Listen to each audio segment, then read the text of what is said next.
I declare the House in committee for consideration of the Customs and Excise Tobacco Products Budget Measures Amendment Bill. Mr Chairman. Mr Speaker.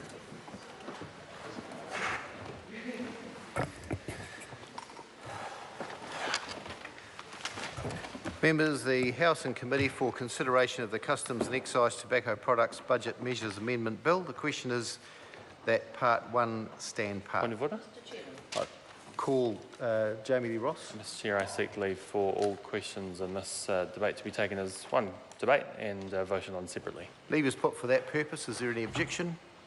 There appears to be none. So the question, this is the question, Mr Chairman. So the question now is that Parts 1 and 2 and clauses 1, 2, 3 stand part. The Honourable Annette King. Thank you, Mr Chairman. I'm very disappointed that I've been unable to participate in the first and second reading of this bill because urgent public business took me elsewhere. But I have followed as much as I can and have been impressed by the calibre of the debate from the opposition members on this bill.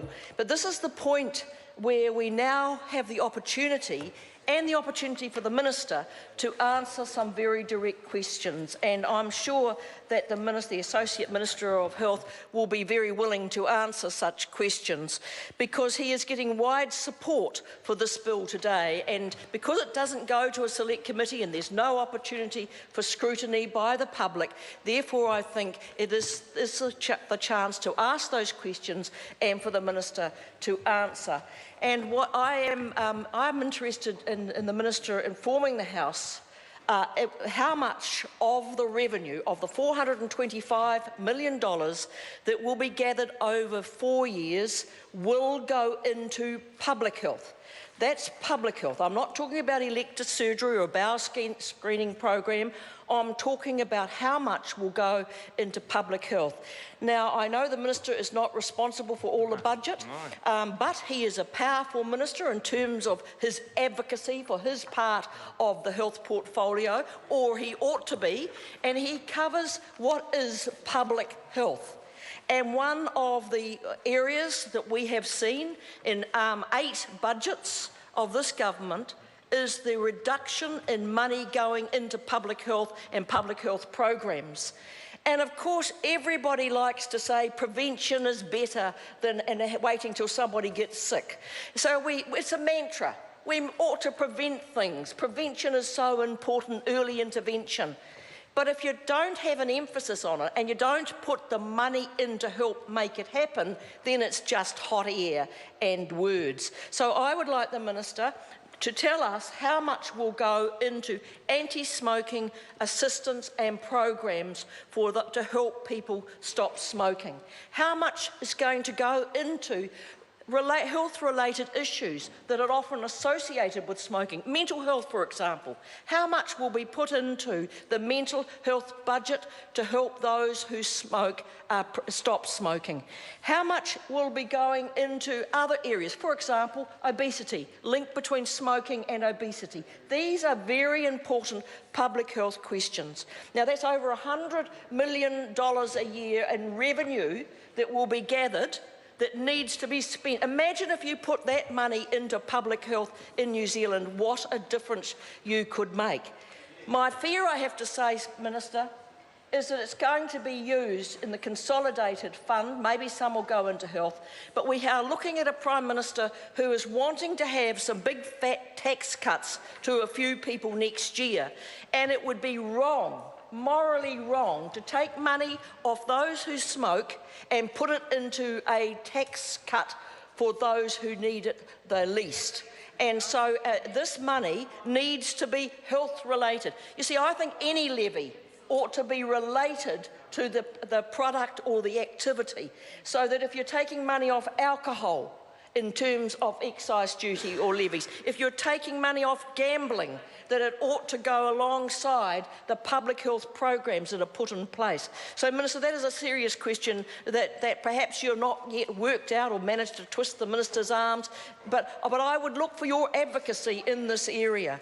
But Minister, I also want to know what has actually happened to your separate tobacco control plan.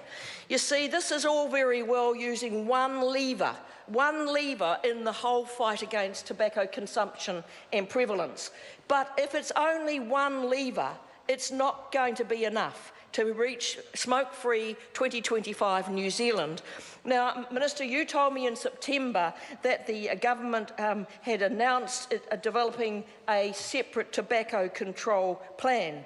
And then in February, when I asked again, they're developing a tobacco control plan. So am I to expect, as each month goes by, I will be told they're developing a separate tobacco control plan? Where's the plan? What's in the plan? Will it include, for example, stopping smoking in cars when children are in them? Minister, you replied to me and said you are opposed to smoking in cars. You are also considering banning, Mr. Chairman, you're also considering banning smoking in cars as part of, I presume, a tobacco control plan. So it was very interesting to those of us on the Select Committee to learn that the Ministry of Health is not proposing a ban on smoking in cars because the government's not interested in it. So there is a disconnect between what the Minister, this Associate Minister wants, and what the Minister is saying. If we're going to have a separate tobacco control plan, Minister, it needs to have a number of elements in it. One of them has already been mentioned, plain packaging, and you'll know that I've asked you many questions on this. When are you going to implement, bring forward the bill that sits on the order paper? You said the government's got a very busy program this year. Well, I know that, but how important is trying to help prevent people smoking? Is it of lower importance than some of the fiddly little bills we've had in this place that have taken up a lot of time? Isn't the health and wealth of New Zealand and the well-being far more important than some of the legislation, the dross that goes through here on a daily basis? I'm wondering, Minister, whether you have got the punch that's needed to get what you want in this area of health. You are the Associate Minister. I understand that you have a minister over you, and obviously his interest isn't as great as yours, but I am looking to this minister to be able to bring forward a separate tobacco control plan that looks out to ensure that we are smoke-free in 2025. That is what we want in this House. That's what most New Zealanders want. But without a plan to do it and a forward-looking plan, all we're doing is tinkering around the edges. I also want to know, Minister, what has happened to the public consultation on the protocol to eliminate illicit trade in tobacco products? Because you did tell me that it was going to be tabled in this Parliament in 2016. We're nearly June. When will it be tabled? I've listened to the comments from the Speaker from New Zealand First, talking about what might happen with illicit trade in tobacco, the growing of tobacco, the black market of tobacco.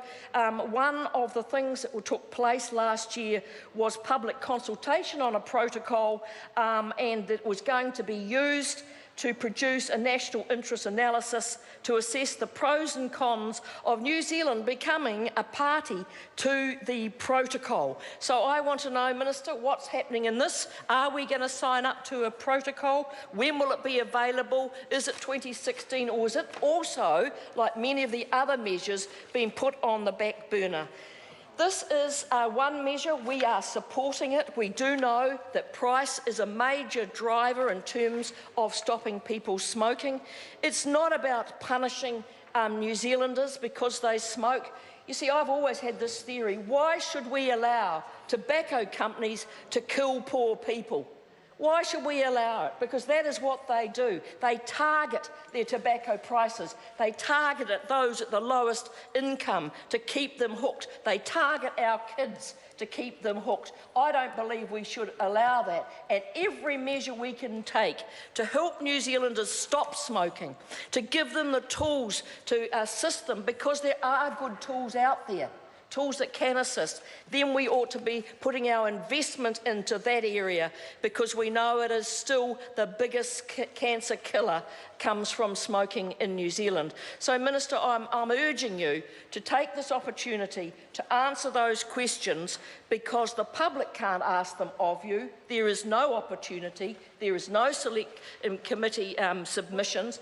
This is your moment, Minister, to stand and give to the people of New Zealand what you intend to do with the revenue that is raised. It is not just a revenue grab, but it is going to be used to help New Zealanders give up a habit that every one of them is leading to their disease or death.